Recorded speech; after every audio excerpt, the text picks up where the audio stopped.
Hello and welcome back. Today we are going to talk about the status change of an appointment. Appointments can have several different types of status changes. You will notice this little red person up here in the upper right hand corner of the appointment. If we need to change the status, we're going to simply click on that little person and this will drop down our status change menu. We do have several options for a status change. Several of them are prior to the appointment, which would be marking the appointment as unconfirmed, left message, or confirmed. The other options are once the patient does arrive in the practice. So if the patient arrives into the practice, you're going to want to mark them as checked in. This way, everybody knows that this patient has arrived in the office. However, they are not ready to be seen yet. They may be simply talking to the front office staff or completing their patient paperwork.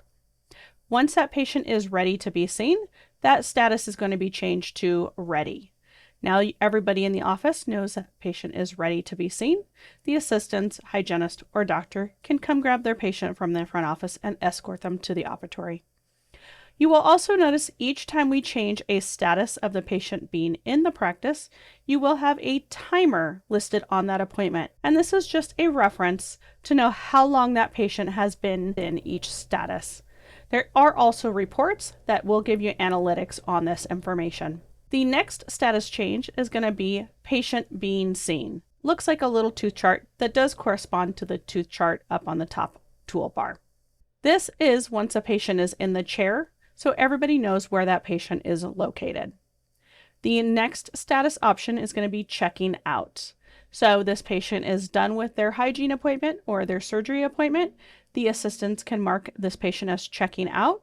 And the front office treatment coordinator manager knows that they will be bringing the patient up to get checked out at the front desk. The next status change of the in-office functions is going to be marking the patient as complete. This function serves the purpose of marking those treatment items that are attached to the appointment as completed items to the patient's ledger.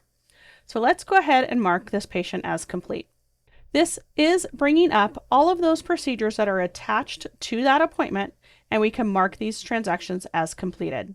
You do have the option to post all treatment, select the ones that were done. If there were other things done, we also have the option to click on the add transaction and add additional items in this screen here.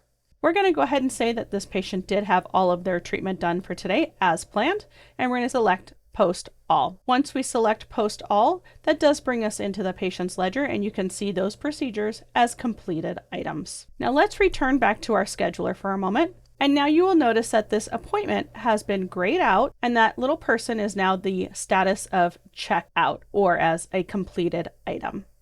The last three that I want to touch on are going to be your canceled, missed, or will call appointments. If we mark an appointment as a canceled appointment, this will mark it as canceled. You can leave a reason for the appointment being missed and save. That will mark it on the schedule as a canceled appointment with that slash. Now, in your practice setup, you do have the option to remove canceled appointments from your schedule, and it will just delete the appointment off the schedule. The next option is going to be marking an appointment as a missed appointment. This again, marking it as missed, will give you that option to add a reason why the appointment was being missed. And then we can save that, and that marks it as a missed appointment versus a canceled appointment. Now my suggestion would be the final status change would be marking it as a will call status. So again, we're going to click status change and mark this as will call. Once we mark this as a will call appointment, this removes it from the schedule and moves it onto our will call list. I like to think of this as the patient will call to reschedule, or we will call the patient if we don't hear from them. So we're going to go ahead and mark this as a will call appointment. Again, that removes it off of our schedule for the day. If we go up to our list menu, we do have that will call appointment list. We open this, and this is going to show any appointments that have been moved to the will call list within the date range that we are viewing. Now we can see this patient, June, did have an appointment scheduled for the 13th at 1:45.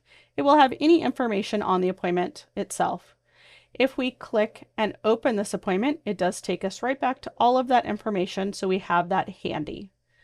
Now, if the patient does call the practice, and we are searching in our patient list or on our schedule to create an appointment, Let's go ahead and create an appointment.